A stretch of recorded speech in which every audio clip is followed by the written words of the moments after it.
Hello friends, स्वागत है आप सभी का हमारे यूट्यूब चैनल यूएलपी मैथ्स वर्ल्ड पर।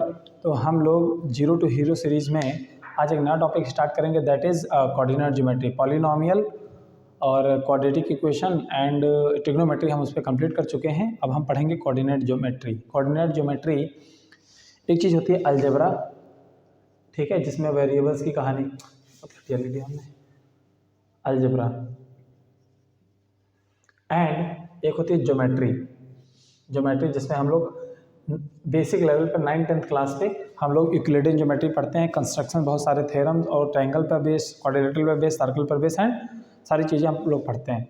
But coordinate geometry first time वो टॉपिक ऐसा होता है जो अलजेब्रा को ज्योमेट्री से कनेक्ट करता है और बड़े सिंपल वे में कनेक्ट करता है, ठीक है।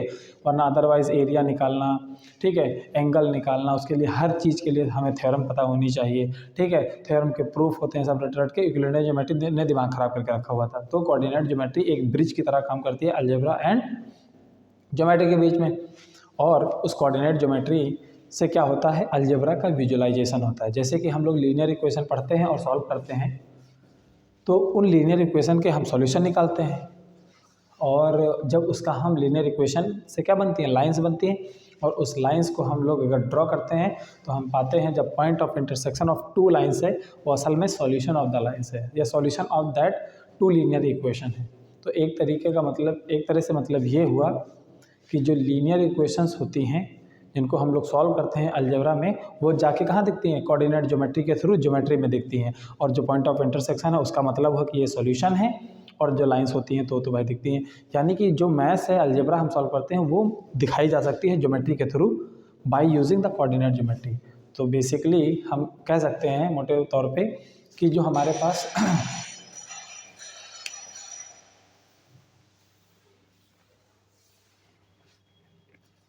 कोऑर्डिनेट ज्योमेट्री है वो अलजेब्रा को विजुअलाइज कराती है। तो बिल्कुल हम लोग बेसिक फंडे से स्टार्ट करेंगे कोऑर्डिनेट ज्योमेट्री। तो कोऑर्डिनेट ज्योमेट्री में क्या होता है, मान लो एक हमने ये प्लेन बनाया, या ये बोर्ड जो प्लेन है, एक समतल है, प्लेन है।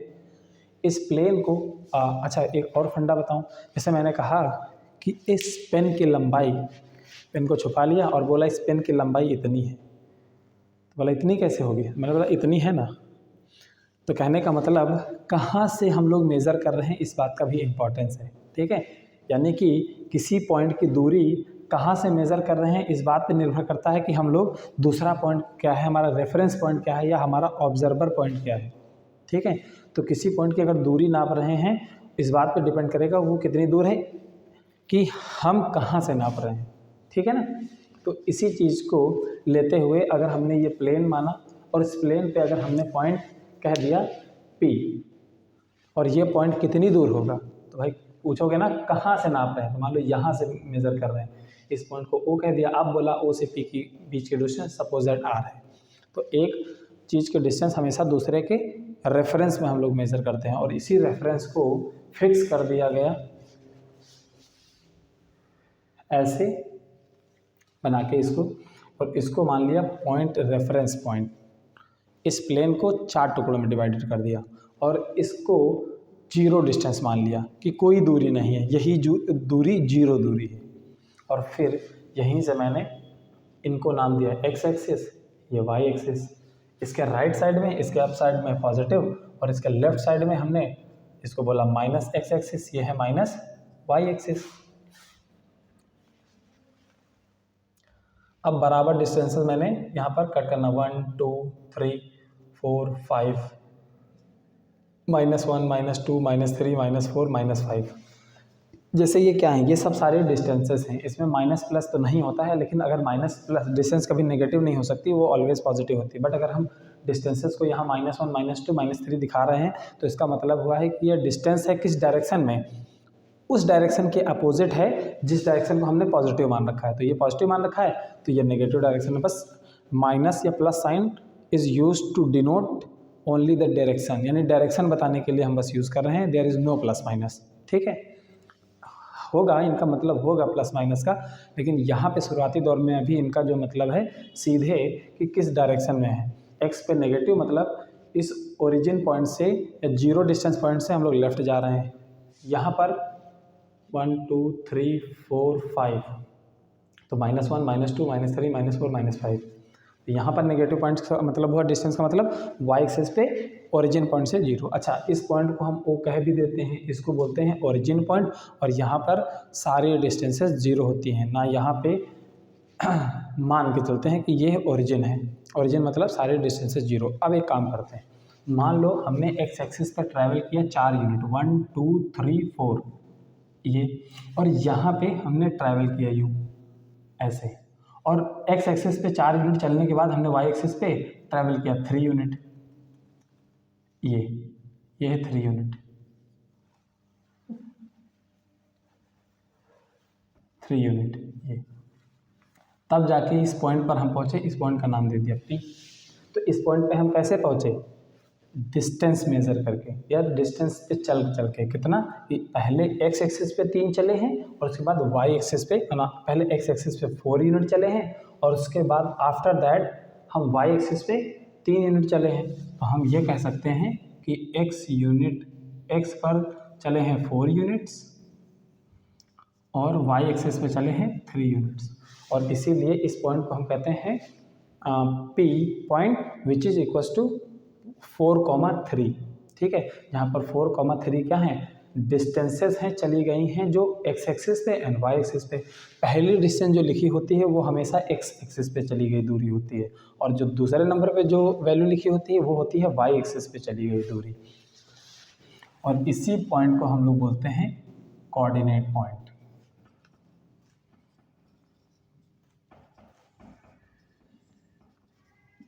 ठीक है, कोऑर्डिनेट पॉइंट। तो कोऑर्डिनेट पॉइंट अगर बोला जाए तो क्या है?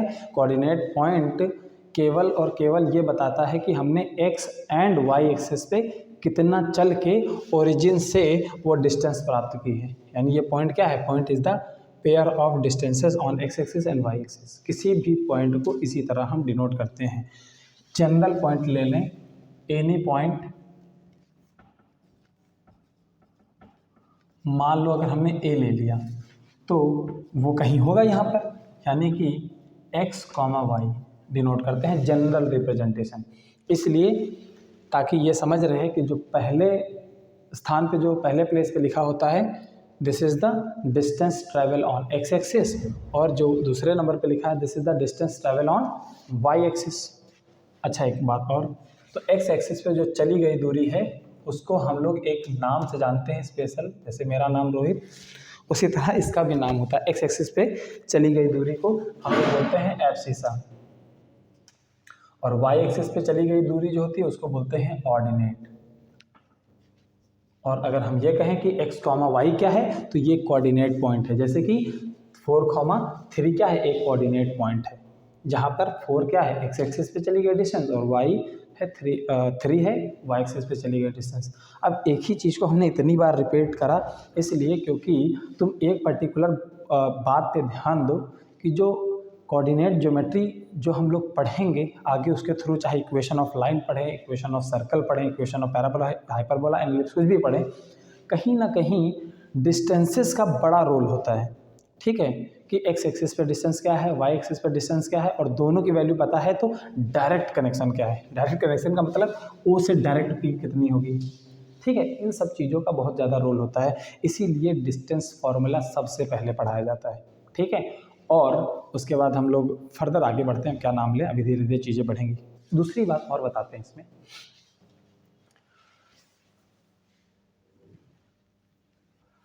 अच्छा ये इसको बोलते हैं हम लोग प्लेन को 4 टुकड़ों बांट दिया। अच्छा, इस प्लेन को जिसमें डिस्टेंसेस मेजर कर करके लिखी जाती हैं उस प्लेन को हम लोग बोलते हैं कार्टेशियन प्लेन। तो ये कौन सा प्लेन बनाया है? ये बनाया हमने कार्टेशियन प्लेन, जिसमें से इसके 4 टुकड़े किए हैं। क्या?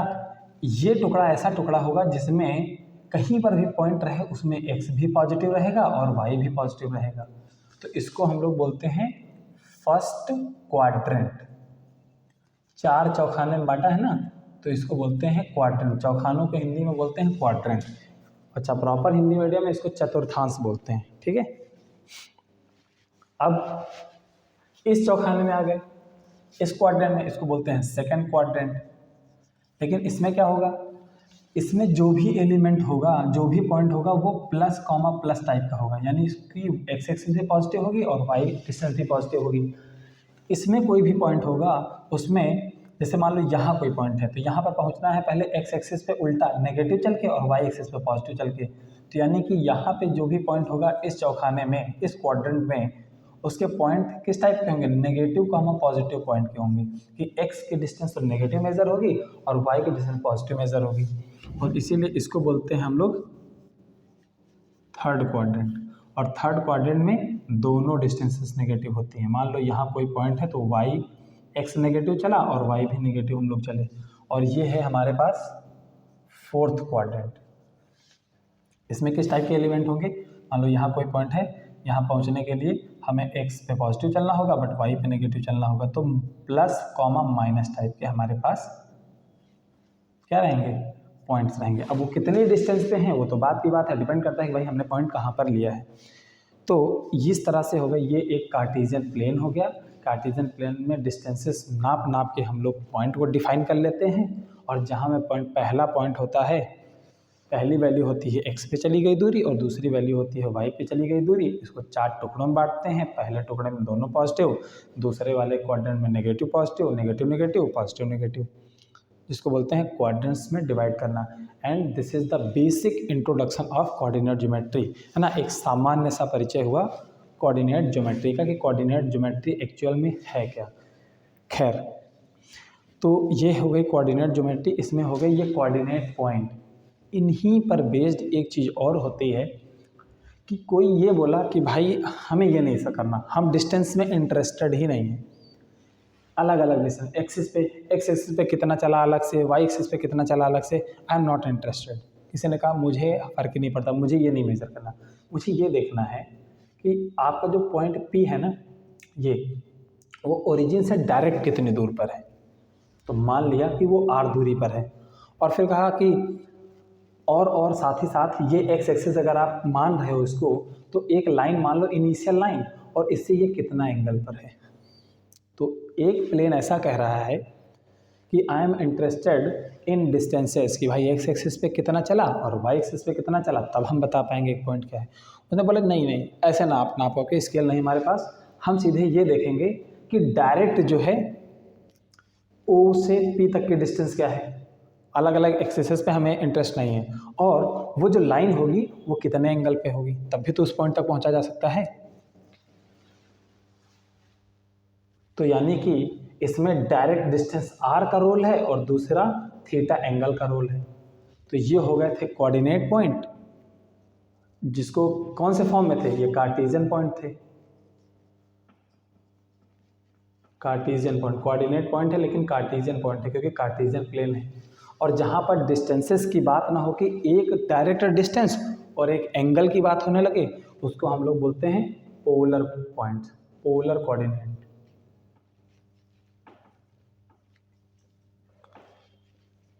पोलर कोऑर्डिनेट या पोलर कोऑर्डिनेट पॉइंट। तो ये अंतर होता है एक कार्टेशियन पॉइंट में और पोलर पॉइंट में, ठीक है। लाइट बंद हो गई, एक मिनट।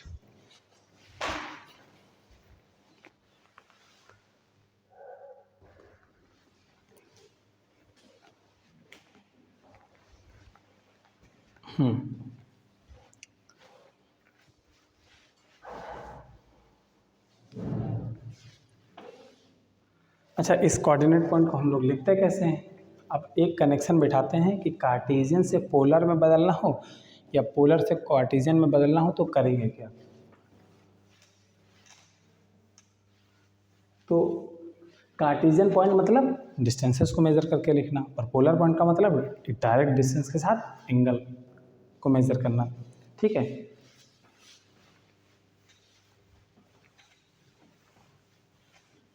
तो सब ये नाम हैं बड़े बड़े, इनका मतलब समझ जाओ तो हर चीज़ छोटी है और डरावनी चीज़ें एक सिखाएंगी। खैर, जैसे कि मान लो हमारे पास ये कार्टेशियन प्लेन है, ये है वाई एक्सिस, ये है एक्स एक्सिस, ये पॉइंट पी है जो कि एक्स एक्सिस पे x डिस्टेंस चल के मिला है और y एक्सिस पे y डिस्टेंस चल के मिला है, पॉइंट O है, और डायरेक्ट OP को R कह दिया है और ये एंगल थीटा है। तो हमने दोनों डिस्टेंसेस यानी कार्टेशियन वाली भी चीज़ें लिख ली और एक डायरेक्ट एंगल और डायरेक्ट डिस्टेंस और एंगल वाली चीज़ भी यानी पोलर वाली भी चीज़ लिख ली। अब दोनों के बीच में संबंध क्या है, रिलेशन क्या है, कैसे दूसरे में कन्वर्ट होते हैं वो बताते हैं। तो OP इसको, इस पॉइंट को मान लो M, ये फुट ऑफ द नॉर्मल जो है, इन ट्रायंगल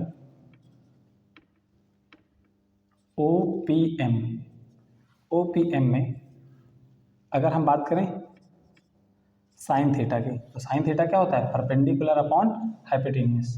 तो परपेंडिकुलर y है और हाइपोटेन्यूस r है, r को इधर मल्टीप्लाई कर दो तो y इक्वल्स टू आ जाएगा r साइन थीटा, ये आ गया। एंड कॉस थीटा अगर निकालें तो क्या आ जाएगा, बेस अपॉन हाइपोटेन्यूस यानी x अपॉन r, तो ये हमारे पास आ जाएगा x equals to r cos theta. यानी कि जब कभी भी हमारे पास कार्टेशियन फॉर्म में कुछ दिया हो उसमें x के जगह पर रख दो r sine theta, r cos theta, and y के जगह पे पुट कर दो r साइन थीटा, तो वो जो कार्टेशियन इक्वेशन होती है वो बदल जाती है पोलर इक्वेशन। ठीक है ना, जैसे x plus y equals to 2 ऐसे कर दिया, r x की वैल्यू रख दो 2 कॉस थीटा और y की वैल्यू रख दो r sine theta, suppose that ऐसे लिख दिया मैंने, नहीं साइन स्क्वायर थीटा रख दिया और ये कॉस स्क्वायर थीटा रख दिया 2, तो ये बदल गई। अब स्क्वायर क्या है वो सब चक्कर बताएंगे, लेकिन हमने अगर ट्रिग्नोमेट्रिक ऐसे कुछ रख दी तो वो कार्टेशियन इक्वेशन बन के क्या पोलर फॉर्म में बदल जाती है। खैर अब एक काम करते हैं, हम y अपॉन x करते हैं, जो कि हो जाएगा r sine theta upon r cos theta, r से r कट गया, sine theta upon cos theta किसके बराबर होता है, tan थीटा के बराबर होता है। तो tan थीटा बराबर आ गया y अपॉन x, ठीक। और यहाँ से अगर हम थीटा निकालें तो ये आ जाएगा tan inverse y by x, इस तरह से निकल आएगा हमारे पास। यानी कि हम r भी निकाल सकते हैं और थीटा तो इस तरह से निकल आएगा। अच्छा r कैसे निकलेगा, सिंपली दोनों को स्क्वायर करके ऐड कर दो, तो स्क्वायरिंग एंड एडिंग 1 and 2, तो पहले वाले का स्क्वायर करो तो हो जाएगा ये वाला x square equals to r square cos square theta, y square equals to r square sine square theta, दोनों को ऐड कर लो आ जाएगा x square plus y square, ये लेफ्ट साइड जुड़ गया और राइट साइड जुड़ेगा तो आर स्क्वायर कॉमन है, आ जाएगा sign square theta plus cos square theta. Trigonometric मदद से जानते हो इसकी वैल्यू क्या होती है, 1 होती है। यानी कि आर स्क्वायर की वैल्यू आ गई x square plus y square, और दोनों तरफ रूट लो तो आर की वैल्यू आ गई x square plus y square और अंडर रूट। यानी कि डायरेक्ट डिस्टेंस इस तरह से निकल आएगी कि एक्स पे चली गई दूरी और वाई पे चली गई दूरी का दोनों का स्क्वायर करो, ऐड कर दो और फिर क्या ले लो, अंडर रूट ले लो, तो ये डायरेक्ट निकल आता है। एंगल निकालना होगा इस तरह से निकल आएगा। बस एक फ़र्क है कि एंगल किस क्वाड्रेंट में है ये हमें पता करना है। ठीक है, जैसे कि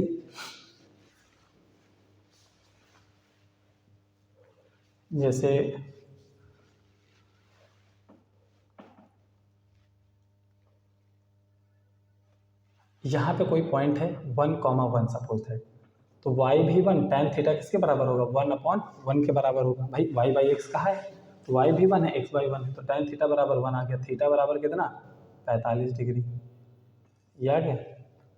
ये तो इस लाइन का हो गया। मान लो यहाँ कोई पॉइंट है Q, ये है दोनों नेगेटिव -1, -1, तो यहाँ के लिए अगर हम tan थीटा निकालते हैं तो वो कितना आ जाएगा, y -1 upon x -1, minus minus cut गया तो tan थीटा कितना आ गया, 1 आ गया। और tan थीटा किसके बराबर होता है, 45 डिग्री के बराबर tan थीटा, tan 45 1 होता है, तो थीटा बराबर कितना आ गया, 45। तो यहाँ पे 45 आ रहा है, लेकिन ऐसा है क्या, एंगल का मेजरमेंट हमेशा पॉजिटिव एक्स एक्सिस से एंटी क्लॉकवाइज करते हैं। तो पॉजिटिव एक्स एक्सिस ये रही और एंटी क्लॉकवाइज डायरेक्शन ये रही। यहाँ से एंगल थीटा मेजर किया जो कि 45 डिग्री आ गया, अच्छी बात है। लेकिन यहाँ पर भी 45 आ रहा है, यानी कि इसका भी एंगल कितना होना चाहिए, इसी के बराबर होना चाहिए। असल में है क्या, ये है जो कि 90, 180 और उससे भी पार कर गया। तो ये नहीं समझ में आया कि भाई अब कैसे पहचानेंगे, ठीक है ना।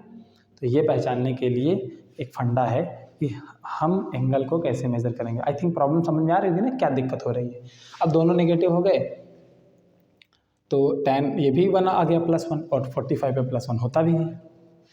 तो कैसे पहचानेंगे कि हम लोग कि कौन से फर्स्ट क्वाड्रेंट का असल में एंगल था कि थर्ड क्वाड्रेंट का। उसी तरह एक पॉजिटिव एक नेगेटिव, तो नेगेटिव आएगा। उसी तरह यहाँ पर भी नेगेटिव आएगा tan थीटा की वैल्यू, तो सेकंड क्वाड्रेंट का एंगल होगा कि फोर्थ क्वाड्रेंट का एंगल होगा, इसमें भी फंस जाएंगे सब लोग।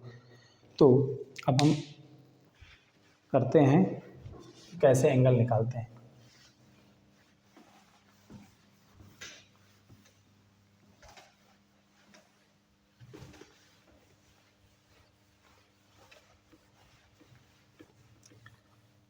तो यही मेन कार्टेशियन पॉइंट और पोलर पॉइंट क्या है हमारे पास, इसी का बेसिक इंट्रोडक्शन आज छोड़ देंगे और फिर कल से प्रॉपर कोऑर्डिनेट ज्योमेट्री स्टार्ट होगी। Distance formula, section formula, line जो भी होगा वो सब पढ़ेंगे हम लोग। खैर,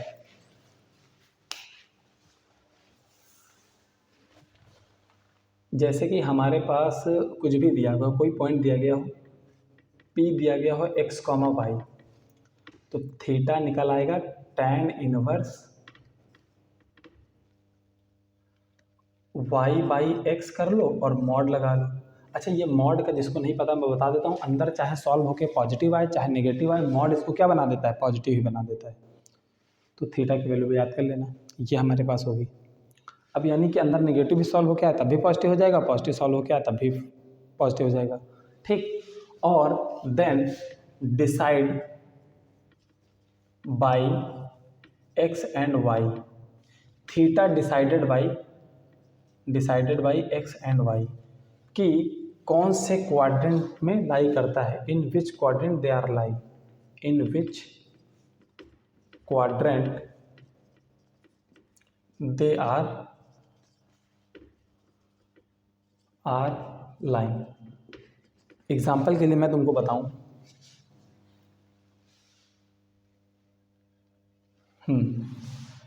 जैसे कि हमारे पास एक पॉइंट है -1, सिंपली, और एक है 1, -1। अगर tan थीटा निकालेंगे इस पॉइंट के लिए और इस पॉइंट के लिए, तो ये कितना हो जाएगा, y 1/-1, और इसका भी क्या करना है, मॉड करना है।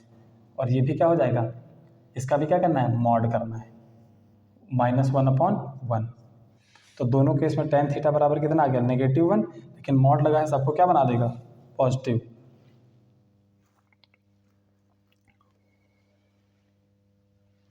ठीक है, थीटा ना निकाल के अल्फा निकालो तुम लोग, ये alpha, and theta decided by this, तो तुम लोग क्या निकालना, tan अल्फा निकालो। अल्फा भी क्या है, एक एंगल है, तो tan थीटा = 1, यहाँ पर भी tan थीटा नहीं, अल्फा = 1, tan अल्फा = 1।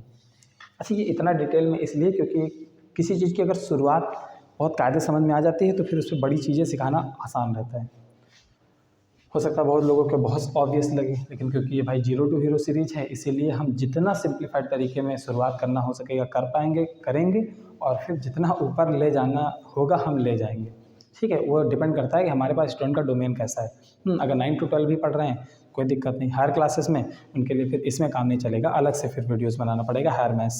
हाँ, उसमें 2D 3D फटाफट सीख रहे हैं हम लोग। खैर, अब उसके बाद थीटा डिसाइड करते हैं। जैसे इस पॉइंट को हम लोग लिखें तो ये क्या है, एक्स एक्सिस नेगेटिव डिस्टेंस पे है -1, और वाई एक्सिस क्या है, +1।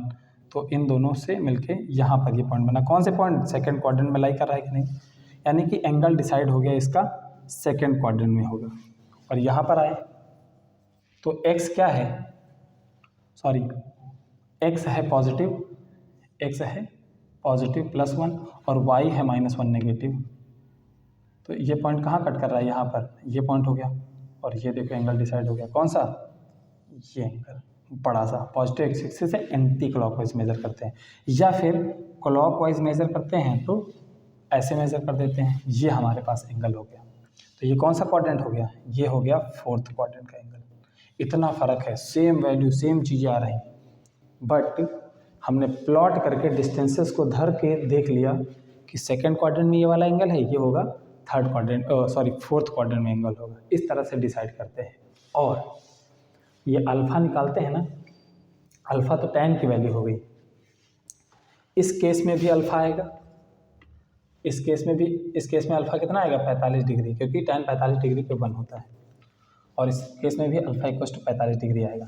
बस असल में जो एंगल होगा जिसको हम लोग थीटा कह रहे हैं वो कैसा होता है? इस तरीके से होगा। अगर फर्स्ट क्वाड्रेंट में अल्फ़ा लाई कर रहा है तो अल्फ़ा अल्फ़ा ही होगा। अगर सेकंड क्वाड्रेंट में अल्फ़ा लाई कर रहा है तो अल्फ़ा अल्फ़ा ना होके पाई माइनस अल्फ़ा होगा। पाई की वैल्यू सब लोग जानते हैं 180 के बराबर होती है, ठीक है। यानी कि पाई इक्वल्स टू 180 डिग्री होता है। खैर, अगर थर्ड क्वाड्रेंट में एंगल है अल्फ़ा, ठीक है, जैसे कि यहाँ पर ये सेकंड क्वाड्रेंट में दिख रहा है तो 45 नहीं लिखेंगे, pi minus alpha, pi minus 180 minus 45 लिखेंगे, यानी कि 135 डिग्री। और इस क्वाड्रेंट में एंगल है तो इसका मतलब पाई प्लस अल्फ़ा या फिर अल्फ़ा माइनस पाई, इस तरीके से। अब अल्फ़ा प्लस पाई या अल्फ़ा पाई प्लस अल्फ़ा या अल्फ़ा माइनस पाई क्या है ये बताएंगे अभी। और अगर फोर्थ क्वाड्रेंट में एंगल है तो इसको कह सकते हैं हम लोग 2 पाई माइनस अल्फ़ा या फिर माइनस अल्फ़ा भी कह सकते हैं, ठीक है। एक चीज़ बताते हैं तुमको कि जब हम एंटी क्लॉकवाइज मेज़र करते हैं एंगल को, एंटी क्लॉकवाइज एंगल अगर मेज़र करते हैं तो उसको हम लोग पॉजिटिव नाम देते हैं, पॉजिटिव मेज़रमेंट हुआ। और अगर क्लॉकवाइज मेज़र करते हैं तो उसको बोलते हैं negative angle, negative angle. Example के लिए ये लाइन है, ये अगर मान लो 45 डिग्री है तो theta equals two plus 45 degree. और अगर इस केस में हम आए ये वाली और ये 45 डिग्री है तो कैसा चल के नापें? क्लॉकवाइज चल के नापें। अगर ये 45 डिग्री है तो इसको हम कहेंगे थीटा इक्वल्स टू माइनस का 45 डिग्री। प्लस दिखाता है क्लॉकवाइज मेजरमेंट किया है, सॉरी एंटी क्लॉकवाइज मेजर किए हैं, और माइनस दिखाता है क्लॉकवाइज मेजरमेंट किया है। अच्छा, तो इसका मतलब ये जो हमने लिखा है कि ये 2 माइनस अल्फ़ा भी वही चीज़ है, या फिर माइनस अल्फ़ा भी वही चीज़ लिख सकते हैं, या फिर अगर इस क्वाड्रेंट में एंगल है तो उसी चीज़ को हम लिख सकते हैं अल्फ़ा प्लस थीटा या पाई प्लस अल्फ़ा, या फिर उसी चीज़ को लिख सकते हैं अल्फ़ा माइनस पाई। दोनों अगर बराबर हैं तो अंतर क्या है? अंतर ये है कि अगर हम ये एंगल लिख रहे हैं तो इसका मतलब हमने एंटी क्लॉकवाइज मेजर किया है। देख लो, एक 180 ये होता है एंगल और 180 बराबर पाई होता है, तो ये पाई और थर्ड क्वाड्रेंट में आने में क्या हो गया? थोड़ा और जोड़ा होगा तो पाई प्लस अल्फ़ा। और उल्टा क्लॉकवाइज मेजर किया है तो ये रहा पूरा पाई, वो भी पाई नापा है क्लॉकवाइज तो माइनस पाई, और उसमें क्या करा है? एंगल थर्ड क्वाड्रेंट में कुछ जोड़ दिया है तो pi minus alpha minus pi, है ना। अगर नहीं समझ में आया तो इस चीज़ को देख लो कि ये है एंटी। देखो कुछ लोगों को समझ में आ जाएगा, लेकिन अगर कोई 9th का बच्चा पढ़ रहा है हो सकता है उसको ये चीज़ ना समझ में आए, तो उसके लिए शॉर्टकट तरीका यही है कि अगर ये चीज़ लिख रहे हैं एंगल तो मतलब हम लोग एंटी क्लॉकवाइज मेजर किए हैं, और ये चीज़ लिख रहे हैं तो इसका मतलब हम लोग क्लॉकवाइज मेजर किए हैं। सिंपली इसी में भी अगर ये चीज़ लिख रहे हैं तो इसका मतलब हमने एंटी क्लॉकवाइज मेजर किया है वाइज, और ये अगर लिख रहे हैं तो इसका मतलब हमने क्लॉकवाइज मेजर किया है। और क्लॉकवाइज हमेशा नेगेटिव सॉल्व होकर आता है, एंटी क्लॉकवाइज पॉजिटिव सॉल्व होकर आता है। ये पॉजिटिव सॉल्व होकर आएगा, ये नेगेटिव सॉल्व होकर आएगा। अब डिसाइड करते हैं इन दोनों की बातें। तो ये यहाँ पर थीटा क्या आ जाएगा? क्योंकि ये सेकंड क्वाड्रेंट में, सेकंड क्वाड्रेंट में क्या करते हैं? Pi minus alpha, pi minus alpha यानी कि 45 डिग्री। तो पाई कितना होता है? 180 डिग्री माइनस 45 डिग्री कितना आएगा? 135 डिग्री। ये आगे। और यहाँ पर क्या है? ये फोर्थ क्वाड्रेंट में है तो थीटा किसके बराबर होता है? माइनस अल्फ़ा के बराबर। तो थीटा बराबर कितना आ जाएगा? -45 डिग्री। या फिर और थीटा बराबर 2 पाई माइनस अल्फ़ा के भी बराबर होता है, तो 2 पाई माइनस अल्फ़ा भी ले सकते हो। तो थीटा बराबर 2 पाई मतलब 1 पाई 180 बराबर, तो 2 पाई 360 के बराबर, 360 माइनस 45, तो यानी कि इसको 315 डिग्री भी लिख सकते हो माइनस 45 को। तो पॉजिटिव अगर रूप में लिखना चाहते हो तो इस तरह से 315 डिग्री, और अगर नेगेटिव फॉर्म से तुम सेटिस्फाई हो तो इसको माइनस 45 डिग्री कर सकते हो। ठीक है, ये होगा पोलर फॉर्म। कार्टेशियन फॉर्म में क्या संबंध होता है, कैसे एक दूसरे से कन्वर्ट होते हैं, और एंगल कैसे मेज़र करते हैं, और कैसे पहले तो बात कैसे डिसाइड करते हैं कौन से क्वाड्रेंट में, और जब डिसाइड हो जाए तो वो एंगल थीटा कैसे लिखते हैं, ऐसे ऐसे ऐसे करके। आई होप इतनी सी बात समझ में आई होगी आप लोगों को। कल एक एक क्वेश्चन इस तरह से करवा देंगे कि अगर कोई पॉइंट दिया गया है P 3,4, तो इसको पोलर में कैसे बदलें। ये हो गया कार्टेशियन फॉर्म पॉइंट की, ठीक है। और इसको पोलर में कैसे बदलें, जो कि हो जाएगा 5,